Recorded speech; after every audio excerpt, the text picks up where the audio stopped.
Hello friends, आज हम लोग मिसलेनियस 3 करेंगे। तो मिसलेनियस 3 का थर्ड क्वेश्चन देखते हैं। उसमें भी देखिए ए एन वाले जो हमने अभी क्वेश्चन किए हैं फर्स्ट और सेकंड वही सेम है।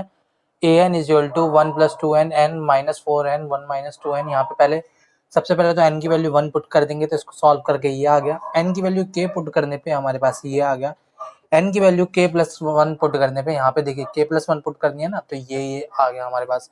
तो इससे या तो ये प्रूफ हो जाए, इससे या तो ये प्रूफ हो जाए, तो हम इससे ये प्रूफ करेंगे। इसको क्या लिख सकते हैं, हम इसको ऐसे लिख लिया, इसको ए की पावर k प्लस 1 को हम लिख सकते हैं a की पावर k इंटू ए। अब यहाँ पे देखिए हमने इसको लिख लिया और इसको लिख लिया। अब इसको सॉल्व करना है, थोड़ा सा कॉमन लेना है और हमारा आंसर आ जाएगा। तो इस क्वेश्चन में हमको यही करना था। अब नेक्स्ट क्वेश्चन में देख लेते हैं। तो क्वेश्चन नंबर 4 हम देखेंगे, लेकिन क्वेश्चन नंबर 4 जो है हमने गाइस पहले ही कर लिया था। मतलब ये जो ये क्वेश्चन है ना, ये पहले ही हमारे पास आ चुका था, इसलिए हम इसको अब फिफ्थ क्वेश्चन करेंगे। ये फोर्थ क्वेश्चन आपको खुद करना होगा। तो फिफ्थ क्वेश्चन देखते हैं। It is show that the matrix B transpose A B is symmetric और is skew symmetric according to A is symmetric और इज क्यू सिमेट्रिक। देखिए यहाँ पर हमसे क्वेश्चन में बोला क्या गया है, सबसे पहले तो ये देख लेते हैं। यहाँ पे हमसे बोला गया कि हमारे पास बी ट्रांसपोज, ये फिफ्थ क्वेश्चन है, B transpose A B is symmetric if A is symmetric। हमारे पास B ट्रांसपोज A भी सिमेट्रिक जब होगा जब हमारे पास क्या होगा, A भी सिमेट्रिक होगा। तो सबसे पहले तो हमको ये प्रूफ करने के लिए कहा है, और दूसरे पॉइंट में हमको करने के लिए कहा है कि B transpose A B is skew symmetric if A is skew symmetric। यहाँ पे देखिए हमको बोला गया है कि B symmetric, B transpose A B symmetric जब होगा जब ए सिमेट्रिक होगा। और यहाँ पे बोला गया है कि B A transpose B transpose A B is skew symmetric if A is skew symmetric. सबसे पहले इसको कर लेते हैं। हमने मान लिया लेट ए जो है एक सिमेट्रिक मैट्रिक्स है, इसका मतलब इसका ट्रांसपोज इसी के इक्वल होगा। अगर इसका ट्रांसपोज इसके इक्वल होगा तो हमको क्वेश्चन करना है। अब हम क्या करेंगे, देखिए हम इसका ट्रांसपोज करेंगे पूरे का।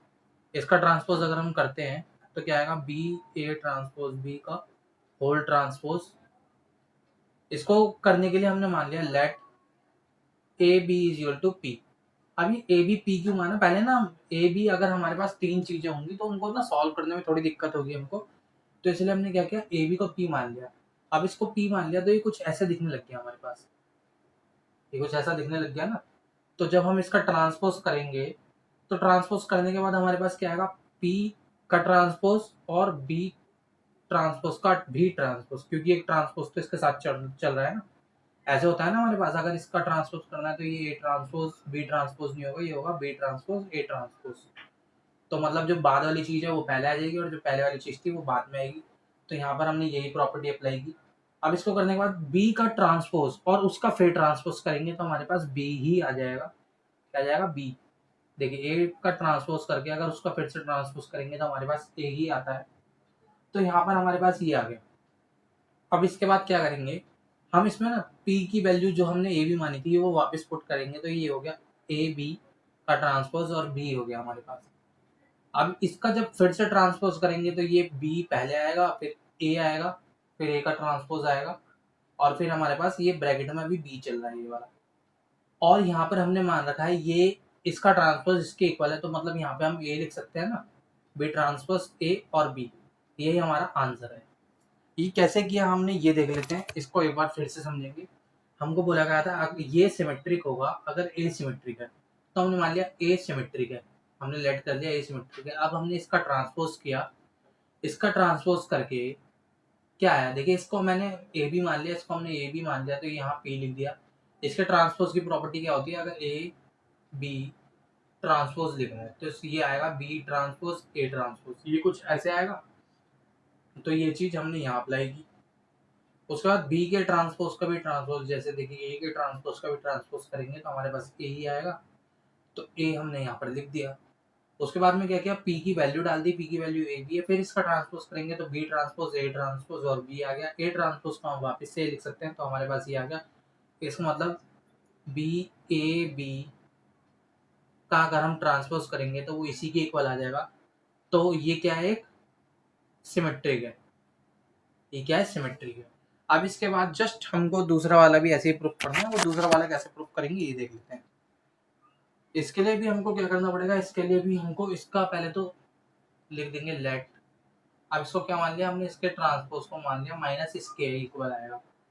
तो फिर से ट्रांसपोज लेंगे, पी ए बी का whole transpose is equal to, फिर से ए बी को क्या मान लेंगे, ए बी को हमने मान लिया पी।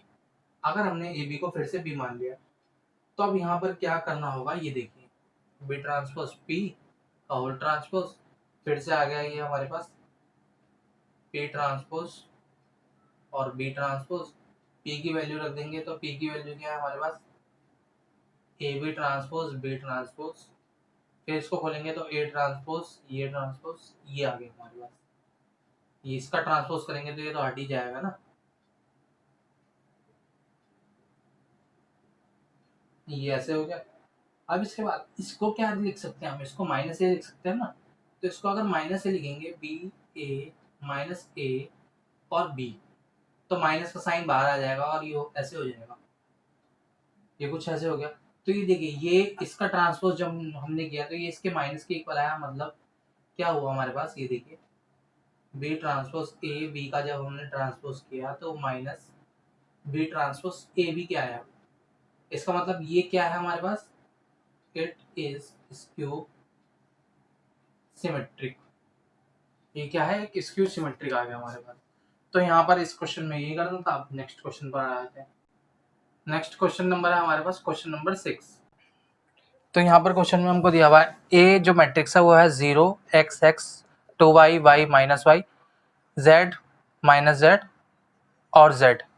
तो यहाँ पर हमको क्या प्रूफ करना है, यहाँ पर हमको प्रूफ करना है, ये प्रूफ नहीं करना, मतलब ये हमको हेल्प के लिए दे रखा है। ए का transpose into A is equal to I आता है हमारे पास, और जो आई है वो किस ऑर्डर का, ये जो आई है हमारे पास ये है 3/3 ऑर्डर का। और यहाँ से हमसे पूछी गई है एक्स वाई और जेड की वैल्यू। तो सबसे पहले देखिए यहाँ पर ए तो है हमारे पास, लेकिन ए ट्रांसपोज चाहिए, तो ए का ट्रांसपोज निकालते हैं। ये हो गया 0 2y z x minus Y 0 2y z x y minus Z और x माइनस वाई जेड, ये हो गया हमारे पास। अब इसको सॉल्व करेंगे तो देखिए A transpose into A is equal to I दे रखा है, तो ए ट्रांसपोज कितना है हमारे पास 0 x x 2y y minus Y z minus Z और z इंटू में हमको दिया हुआ है 0 x x 2y y minus Y z minus Z और z, और इज इक्वल टू में आइडेंटिटी मैट्रिक्स कितनी ऑर्डर की चल रही है, ये चल रही है हमारे पास 3/3 ऑर्डर की।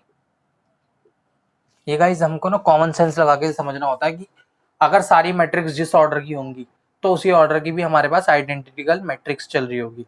उससे अलग ऑर्डर की चलेगी तो देखिए कैलकुलेशन करने में हमको मुश्किल हो जाएगी, इसलिए उसी ऑर्डर की चल रही होती है यहाँ पर। तो अब इसको सॉल्व करना है। जब इसको सॉल्व करेंगे ना तो हमारे पास आंसर क्या आएगा वो देखते हैं। तो जब इसको मल्टीप्लाई करके सॉल्व किया जाएगा तो इसका आंसर आएगा हमारे पास 2x², बाकी बन जाएंगे 0 0 और 0 4y² और ये हो जाएगा 0 और यहाँ पे हो गया 0 0 और ये आ जाएगा z² इज इक्वल टू 1 0 0 0 1 0 और 0 0 1, ये आ गया हमारे पास। अब यहाँ से एक्स वाई जेड की वैल्यू निकालनी थी तो वो वैल्यू बहुत आसानी से निकल सकती है ऑन कंपेयरिंग। इसको कंपेयर करने पे हमारे पास क्या आया, 2x² इज इक्वल टू 1 आया, x² इज इक्वल टू 1/2 आ गया, और x की वैल्यू जो हो गई हमारे पास 1/√2 हो गई, x की वैल्यू ही आ गई। इसी तरीके से y की निकालेंगे, 4y² is equal to 1, y² is equal to कितना आ गया 1/2 आ गया हमारे पास, और z² इज इक्वल टू 1 है तो z की वैल्यू हमारे पास आ गई 1। तो यहाँ पर यही हमसे पूछा गया था। अब आ जाते हैं नेक्स्ट क्वेश्चन पर। 7th क्वेश्चन देखिए। 7th क्वेश्चन में हमको दिया हुआ 1 2 1 और इसके बाद दिया हुआ है हमको 1 2 1 1 2 0 2 0 1 1 0 2 1 2 0 2 0 1 1 0 2 और साथ में दिया हुआ है 0 2 x इज इक्वल टू 0। ये हमको दिया हुआ है और यहाँ से हमको कहा गया find the value of x, x की वैल्यू फाइंड करनी है। सिंपल सी बात है, यहाँ इन तीनों की मल्टीप्लाई होगी। मल्टीप्लाई कैसे होगी, ये मेन है।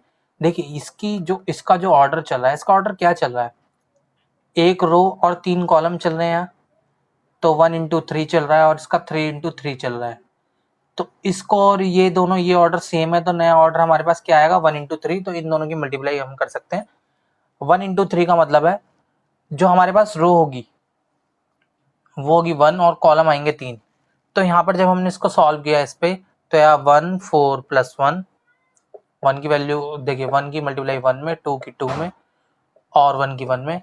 इसी तरीके से इसकी इसमें जब करेंगे 1, ये आ गया 2 प्लस 0 प्लस 0 और इसी तरीके से जब इसकी इसमें करेंगे तो ये 0 हो गया पहले वाला, दूसरा वाला 2 हो गया, तीसरा भी 2 हो गया। तो ये हो गया हमारे पास 0 प्लस 2 प्लस 2। ये आपको दिख रहा है ना, ये देखिए 1 plus 4 plus 1 2 plus 0 plus 0 0 plus 2 plus 2 और साथ में हमारे पास ये अभी भी चल रहा है और इक्वल टू में 0 भी चल रहा है। इसको जब सॉल्व करेंगे तो ये हो गया हमारे पास 6 2 4। अब इसकी इससे मल्टीप्लाई करनी है तो पहले हमको चेक करना पड़ेगा क्या इनकी आपस में मल्टीप्लाई हो सकती है नहीं। तो ये है 1 इंटू 3 और ये है हमारे पास 3 इंटू 1। तो ये दोनों सेम है, तो ऑर्डर हमारे पास 1 इंटू 1 की मैट्रिक्स आएगी, मतलब नॉर्मल सा एक इक्वेशन टाइप में आ जाएगा। कैसे आएगा, 0 की 0 में मल्टीप्लाई हुई तो 0, 0 की 6 में मल्टीप्लाई होगी तो 0, 2 की 2 में हुई तो हमारे पास 4 और 4 की जब x में हुई तो 4x आ गया। तो हमारे पास आंसर आया 4 प्लस 4x। मैं फिर समझाता हूँ, 6 की 0 में मल्टीप्लाई होगी तो आ गया 0, 2 की 2 में हुई तो 4, 4 की x में हुई तो ये इक्वल टू 0। तो यहाँ से हमको 4x इक्वल टू -4 कर लेंगे और x की वैल्यू हमारे पास कितनी आ गई -1। यही हमसे फाइंड करने को कहा गया था यहाँ पर।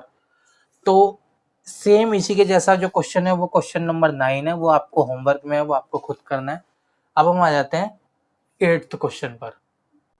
तो 8th क्वेश्चन में हमको दिया हुआ है ये मैट्रिक्स दे रखी है और हमको कहा गया है a² - 5a + 7i = 0। ऐसे सवाल आपने बहुत सारे किए होंगे तो आपको ये आसानी से आ जाएगा। देखिए सबसे पहले तो a दे रखा है, a की हमको जरूरत है, i हमको पता होता है, अगर ये 2/2 है तो ये i भी 2/2 की मैट्रिक्स होगी। a² निकालना है, a² निकालने के लिए a इंटू a करना पड़ता है, मतलब a की 2 बार आपस में गुणा करनी है।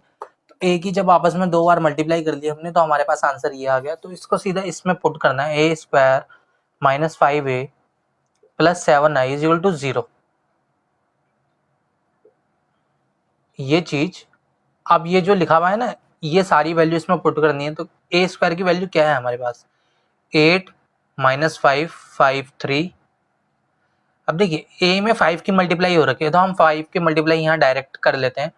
तो 5 3 = 15, 5 1 = 5 -5 और 10 हो गया। और 7 की भी मल्टीप्लाई इसमें डायरेक्ट कर देंगे।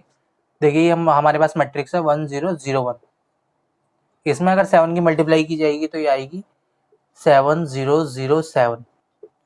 इसको इक्वल टू हमको 0 प्रूफ करना है, तो इसको जब सॉल्व करेंगे तो अगर हमारा 0 आ गया तो हमारा आंसर आ जाएगा। पहले देखिए दोनों को प्लस कर लेते हैं इसको, तो 8 + 7, 8 + 7 हमारे पास कितना आएगा 15, 5 + 0 हो गया 0, -5 + 0 -5 और 3 + 7 हो गया हमारे पास 10। माइनस में ये मैट्रिक्स एज इट इज चल रही है। अब आप देखेंगे, नोटिस करिए कि ये दोनों मैट्रिक्स ना सेम है, तो इससे ये वाली मैट्रिक्स कट गई क्योंकि बीच में माइनस का साइन है, तो हमारे पास आंसर आ गया 0। तो गाइज आज की वीडियो में यहीं तक था। हमने यहाँ पर क्वेश्चन कवर किए हैं क्वेश्चन नंबर 3 से लेकर क्वेश्चन नंबर 9 तक, जो 9th क्वेश्चन आपको होमवर्क में दिया हुआ है। इसकी नेक्स्ट वीडियो में बाकी के क्वेश्चन कवर किए जाएंगे। तो मैं उम्मीद करता हूँ आपको वीडियो पसंद आई होगी। अगर आपको वीडियो पसंद आई तो वीडियो को लाइक कीजिए, चैनल को सब्सक्राइब करना ना भूलें। Thanks for watching.